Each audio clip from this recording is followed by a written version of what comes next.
గోవింద గోవింద గోవింద గోవింద.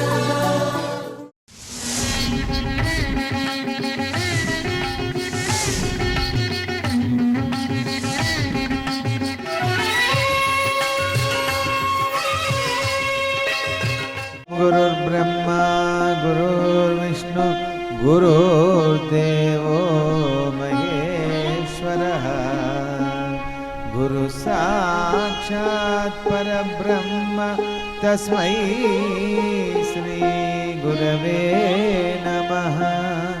శుక్లాంబరధరం విష్ణు శశివర్ణం చతుర్భుజం ప్రసన్నవదనో ధ్యాయేత్ సర్వవిఘ్నోపశాంతయే. శ్రీరామ రామ రమేతి రమే రామే మనోరమే సహస్రనామ తత్తుల్యం రామ నామ వరాననే. ఆపదామపహర్తారం దాతారం సర్వసంపదాం లోకాభిరామో శ్రీరామో భూయో భూయో నమామ్యహం. హనుమానంజనాసూనుః వాయుపుత్రో మహాబలః రామేష్టః ఫల్గుణశకः పింగాక్షో వమితవిక్రమः ఉదధిక్రమణశ్చైవ సీతాశోకవినాశకः లక్ష్మణప్రాణదాతా చ దశగ్రీవశ్చ దర్పః ద్వాదశైతాని నామాని కపీంద్రస్య మహాత్మనః స్వాపకాలే పఠే నిత్యం యాత్రాకాలే విశేషతః తస్య మృత్యుభయో నాస్తి సర్వత్ర విజయీ భవేత్.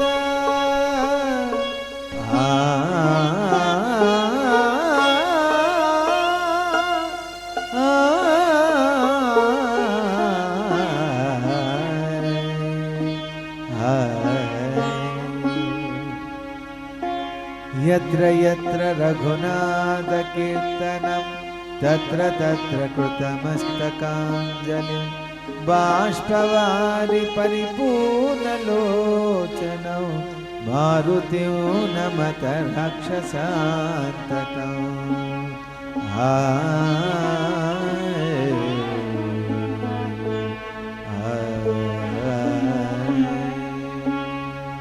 శ్రీ హనుమాను గురుదేవులు నాయక పలికిన సీతారామ కథ ఏ పలికద సీతారామ కథ. ఆ సీతమ్మ వారి దృష్టి అక్కడ పడిందో లేదో, ఆ రామస్మరణ ఆవిడ చెవిలో పడిందో లేదో, రాక్షసుల్లో ఆ త్రిజటికి ఆ రాక్షస ప్రవృత్తి పూర్తిగా నశించింది, రామ దర్శనాన్ని పొందింది. అందుకని నిరంతరం మనం పారాయణం చేయటమే కాదు, నిరంతరం వినేటటువంటి ప్రయత్నం కూడా చేయాలి. చేయటం వల్ల ఆ ధ్వని మనసులోకి వెళ్ళాక ఏ క్షణం ఎలా మారిపోతుందో మన జీవితం తెలియదు. అన్ని దోషాల్ని తొలగించేటటువంటి శక్తి రామనామానికి ఉన్నదని తెలియజేస్తూ, రామ రావణ సంగ్రామం జరుగుతున్న సమయంలో అందరూ రాక్షసులంతా కూడా మరణిస్తూ ఉంటే ఇంకా కుంభకర్ణుని లేపుతున్న సమయంలో కుంభకర్ణుడు లేచాడు. నన్ను ఎందుకు ఇలాగ, ఆయనకు ఒక వరం ఉన్నది, 6 నెలల తిండి 6 నెలల నిద్ర. ఆ దానికి ఎప్పుడైనా ఆఘాతం కలిగిందంటే ఇంకా వెంటనే ఆయనకు మృత్యు వచ్చినట్టే. అంటే 6 నెలలు తినాల్సిందే, ఆగటానికి లేదు. 6 నెలలు పడుకోవాల్సిందే, లేవటానికి లేదు. మధ్యలో లేచాడా ఇంకా అదే ఆఖరి నిద్ర అవుతుంది. ఇంకా గడియలు ముగియలేదు, నన్ను ఎందుకు అర్ధాంతరంగా లేపారు, ఇంకా నాకు ప్రాణం మీదకి వచ్చినటువంటిది ఉంది. ఏంటి పరిస్థితి అంటే, ఇలాగా మన శత్రువు రాముడు మన లంకానగరంపై దండెత్తాడు. లక్షల కొద్ది మన రాక్షసులను వధించి వేసేస్తున్నా అంటే నిష్కారణంగా రాముడు ఎవరి జోలికి వెళ్ళడని నేను చెప్పాను అన్నగారికి, వినలేదు. కాకపోతే రాక్షసుల్లో కూడా ఆ గుణం చూడండి, భాతృ ప్రేమ ఎంత గొప్పదో.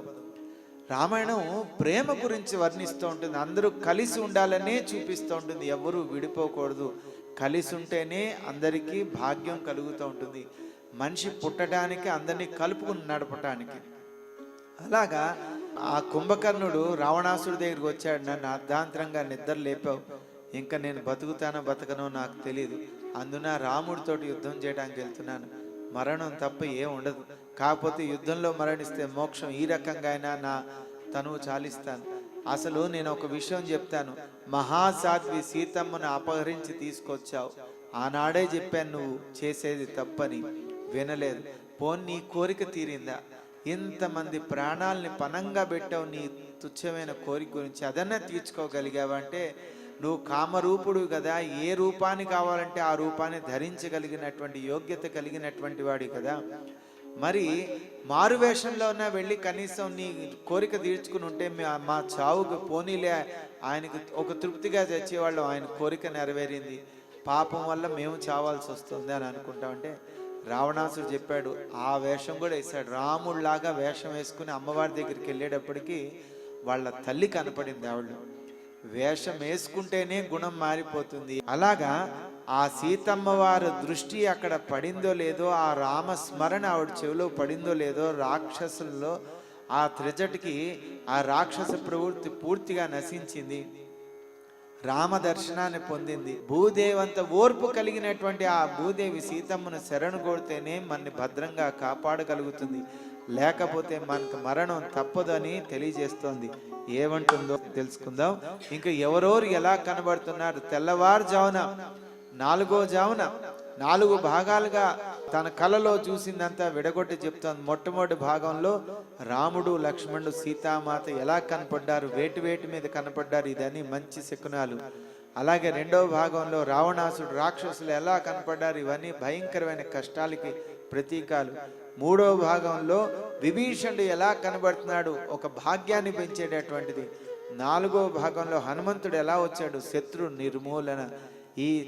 ఈ త్రిజట స్వప్న వృత్తాంతం వినటం వల్ల మనకేం మేలు జరుగుతుంది? దుస్వప్న నాశనం, జరిగేటటువంటి చెడును కూడా తొలగించే శక్తి ఈ త్రిజట స్వప్న వృత్తాంతాన్ని వినటం వల్ల, చదవటం వల్ల మనకి కలిగే ఫలం అన్నమాట. ఇంకా తన కళలో ఏమేమి చూసిందో ఇవన్నీ వివరించి చెప్తోంది. వీళ్ళంతా శ్రద్ధగా వింటున్నారు.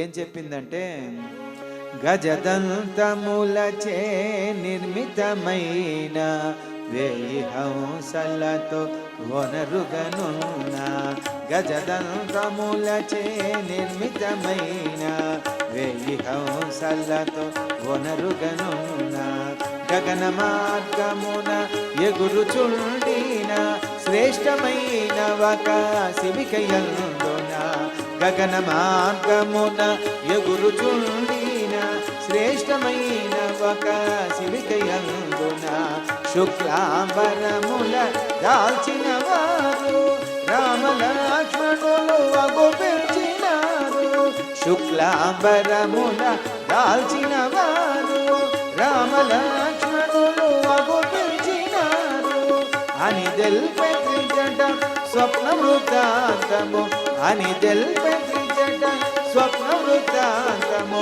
భయకంపితలైరి రాక్షసీ గణము, శ్రీ హనుమాను గురుదేవులు నాయక పలికిన సీతారామ కథ, నే పలికిన సీతారామ కథ.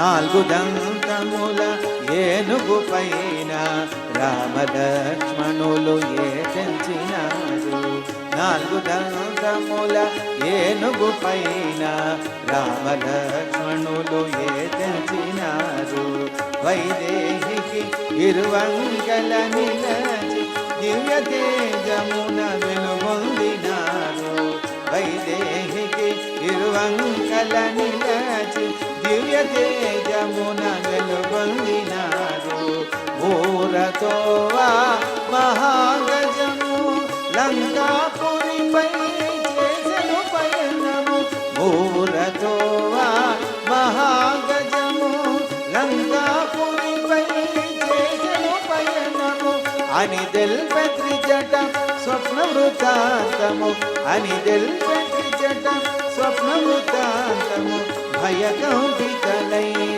రాక్షసేగణము శ్రీ హనుమాను గురుదేవులు నాయక పలికిన సీతారామ కథ నే పలికిన సీతారామ కథ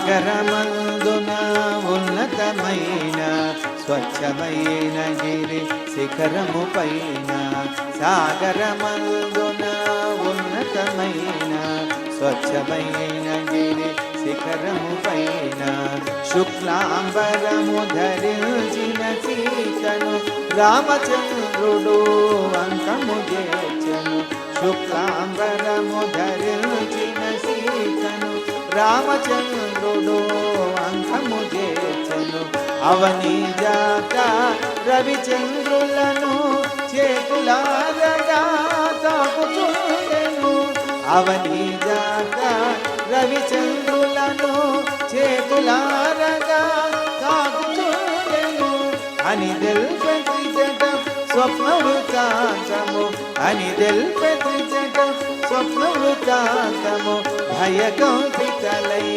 రాక్షసీ గణము శ్రీ హనుమాను గురుదేవులు నాయన పలికిన సీతారామ కథ నే పలికిన సీతారామ కథ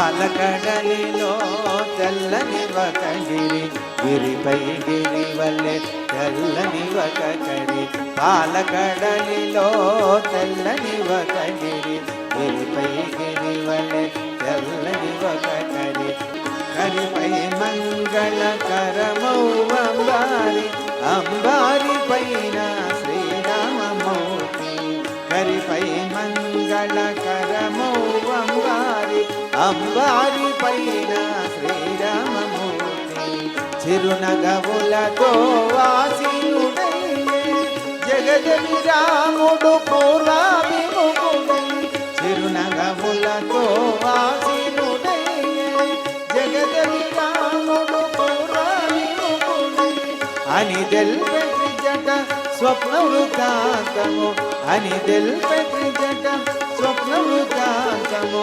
భయకంపితలైరి రాక్షసీ గణము శ్రీ హనుమాను గురుదేవులు నాయక పలికిన సీతారామ కథ నే పలికిన సీతారామ కథ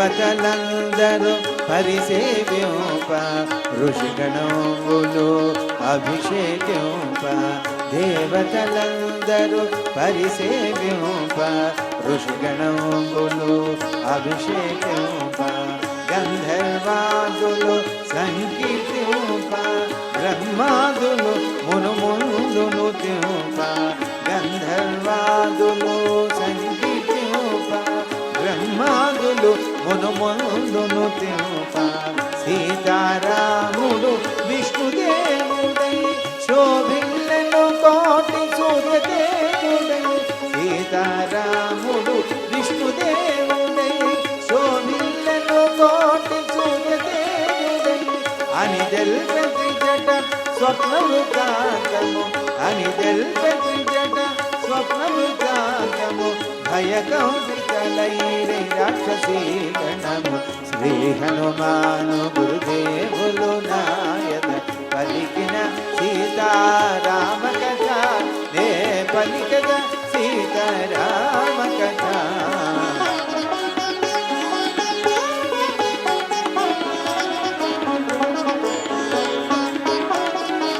బ్రహ్మ బ్రహ్మము సత్యము జ్ఞానము తపము బీజము క్షేత్రము మూల కారణము బ్రహ్మము సత్యము జ్ఞానము తపము బీజము క్షేత్రము మూల కారణము సరసి జనాభుడు చతుర్భుజుడు శంఖ చక్ర గదాయుధరుడు సరసి జనాభుడు చతుర్భుజుడు శంఖ చక్ర గదాయుధరుడు శ్రీవత్సాంకిత విశాల వక్షుడు శ్యామ సుందరుడు సీతారాముడు శ్రీవత్సాంకిత విశాల వక్షుడు శ్యామ సుందరుడు సీతారాముడు అని తెల్పె త్రిజట స్వప్న వృత్తాంతము అని తెల్పె త్రిజట స్వప్న వృత్తాంతము భయ కంపితలైరి రాక్షసీ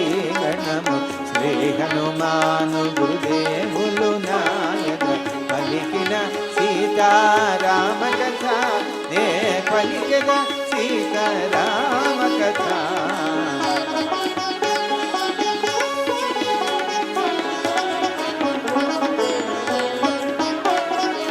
ఇంకా ఎప్పుడైతే ఆ శ్రీరామచంద్రుని ఆ రకంగా దర్శించిందో శంఖ చక్ర గదాధారుడైనటువంటి ఆ శ్రీమన్నారాయణ్ణి ఆ లక్ష్మీ సమేతమైనటువంటి సీతా సమేతమైన శ్రీరామచంద్రుని ఎప్పుడైతే దర్శించిందో ధరించింది ఇంకా భూత భవిష్యత్ వర్తమానాలన్నీ సుస్పష్టంగా కనపడే ఆ పరమాత్ముడు దర్శనం అయిన తర్వాత పాప రూపం ఎలా కనపడింది ఎలా తొలగిపోతోంది అది కూడా చూడగలిగింది ఇంకా ఆ రావణాసుడు గతి ఏ రకంగా మారుతోంది శ్రీరామచంద్రుడేమో ఎంతో దివ్యంగా కనపడ్డాడు తెల్లటి ఏనుగు మీద కనపడ్డాడు మరి రాముని చూడంగానే రావణాసుడు దర్శనం ఎలా కలిగింది ఏ రకంగా ఉన్నదంటే తైలమలదుకొని రావణాసురుడు నూనె ద్రాగుచు అగు పిల్చినాడు శ్రీరామచంద్రుడేమో పట్టు పీతాంబరాలు ధరించాడు దివ్య ఆభరణాలు ధరించాడు తెల్లటి ఏనుగు మీద కనిపించాడు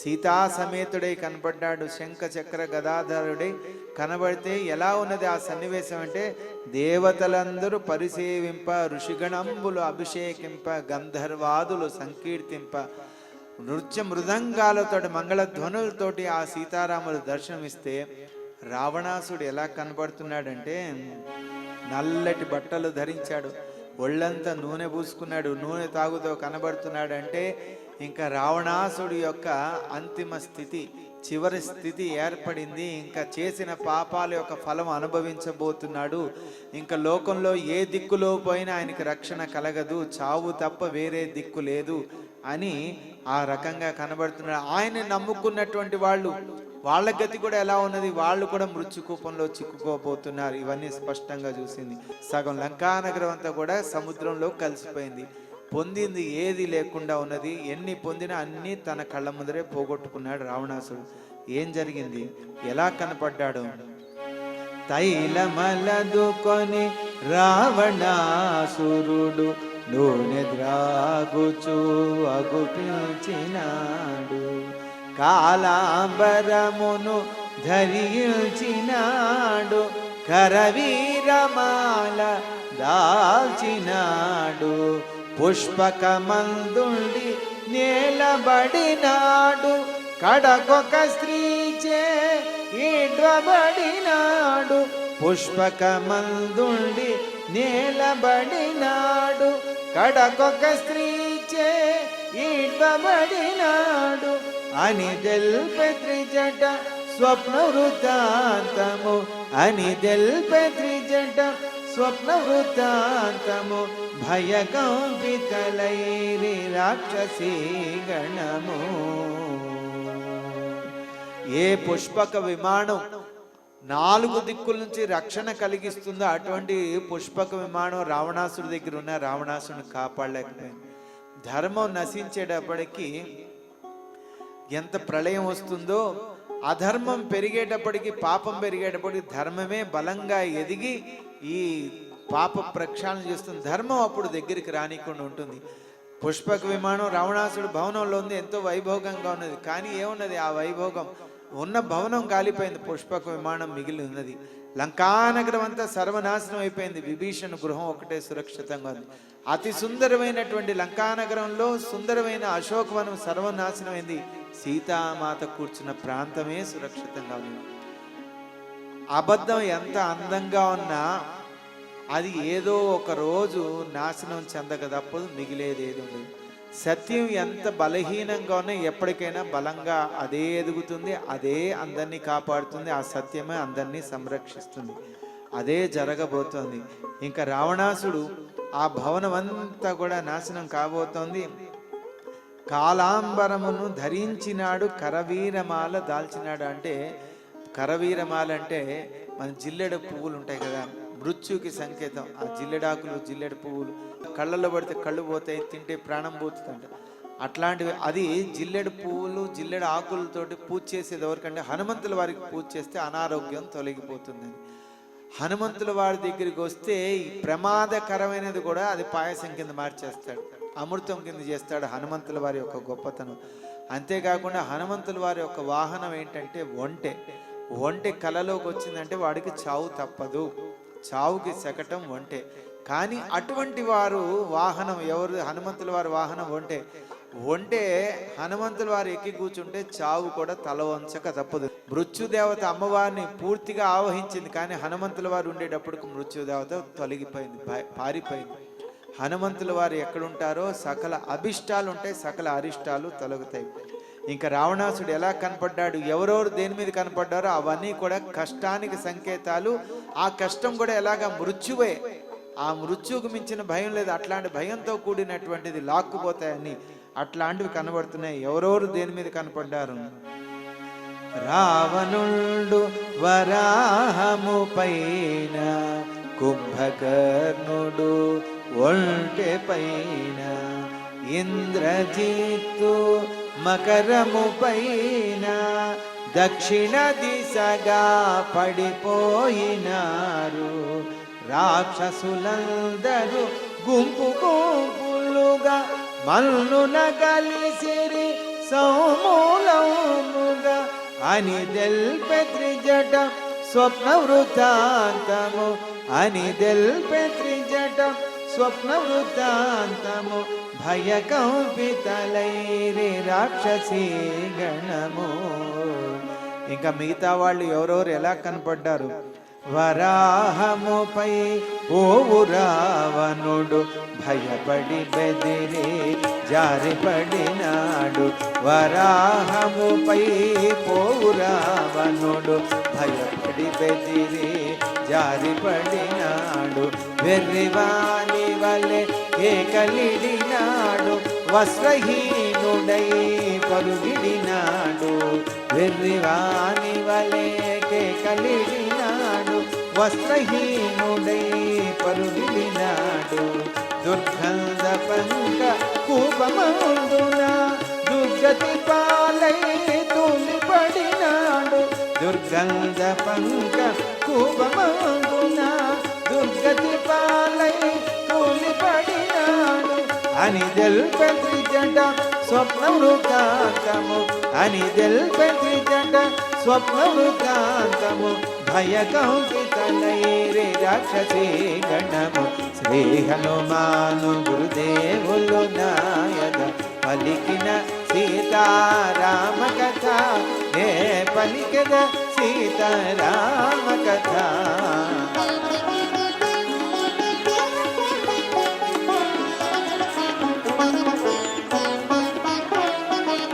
అటువంటి దుర్మార్గుల మధ్యన పుట్టినవాడే ధర్మాత్ముడైనటువంటి విభీషణుడు. అతని యోగ్యత ఎలా ఉన్నది? కష్టకాలం వచ్చింది, ప్రళయం పుట్టుకొస్తోంది, సర్వనాశనం అవుతోంది, కానీ ధర్మాత్ముడైనటువంటి విభీషణుడు సురక్షితంగా ఉన్నాడు. దైవం తోడుతే ఎట్లాంటి ప్రళయకాలం వచ్చినా ప్రమాదం జరగదన్న నిదర్శనే విభీషణుడు రామకథలో ఎలా కనపడ్డాడు. రాక్షసులేమో గుంపు గుంపులుగా మరణిస్తుంటే విభీషణుడు మటుకు తెల్లటి బట్టలు ధరించాడు, ఒళ్ళంతా గంధం పూసుకున్నాడు, నృత్య మృదంగాలతో దేదీప్యమానంగా వెలిగిపోతున్నాడు. రామ అనుగ్రహం కలుగుతాయి, ఎవరికైనా యోగ్యత అలా పెరుగుతుందని ప్రదర్శన ఇదే, ప్రమాణం ఇదే అని తెలియజేస్తూ విభీషణుడు ఎలా కనబడుతున్నాడు. తెల్లని మాలలు వలువలు దాల్చి తెల్లని గంధము మేనబూసికొని తెల్లని మాలలు వలువలు దాల్చి తెల్లని గంధము మేనబూసికొని నృత్య మృదంగ మంగళ ధ్వనులతో చంద్రకాంతుల గజిమ్ము ఛత్రముతో నృత్య మృదంగ మంగళ ధ్వనులతో చంద్రకాంతుల గజిమ్ము ఛత్రముతో తెల్లని కరిపై మంత్రివాదులతో గడల విభీషణుడు దివ్యకాంతితో తెల్లని కరిపై మంత్రివాదులతో గడల విభీషణుడు దివ్యకాంతితో అని తెల్పే త్రిజట స్వప్న వృత్తాంతము అని తెల్పే త్రిజట స్వప్న వృత్తాంతము భయకంపితలైరి రాక్షసీ గణము శ్రీ హనుమాను గురుదేవులు నాయక పలికిన సీతారామ కథ నే పలికద సీతారామ కథ. ఈ త్రిజట స్వప్న వృత్తాంతంలో రామ దర్శనం పొందితే భాగ్యం ఎలా ఉన్నదో రాక్షసుల్లో పరివర్తన వచ్చింది. ఆ తర్వాత అదే స్థితిలో దైవానికి దగ్గర అవ్వాలంటే కావాల్సిన మొట్టమొదటి గుణం ఏంటంటే ధర్మం ఒక్కటే. రాక్షసత్వం లేకుండా ఉంటేనే దైవం స్వీకరిస్తాడు, లేకపోతే భగవంతుడు మన దగ్గరికి రానిడు. నిర్మోహత్వం నిశ్చలతత్వం ఈ రెండిటికి ఆ అడుగులు పడితే కానీ ఆ దైవానికి దగ్గర అవుతాం. ఎలాంటి స్థితిల్లో ఉన్నా సరే మనలో పరివర్తన వచ్చేస్తుంది, భగవంతుడికి తోడవుతాం, దగ్గర అవుతాం. రాక్షసుల్లో పరివర్తన వచ్చింది కాబట్టి అమ్మవారి దగ్గరికి చేరగలిగారు, రక్షింపబడ్డారు. రేపు జరగబోయే కథాగణంలో తెలుసుకుందాం.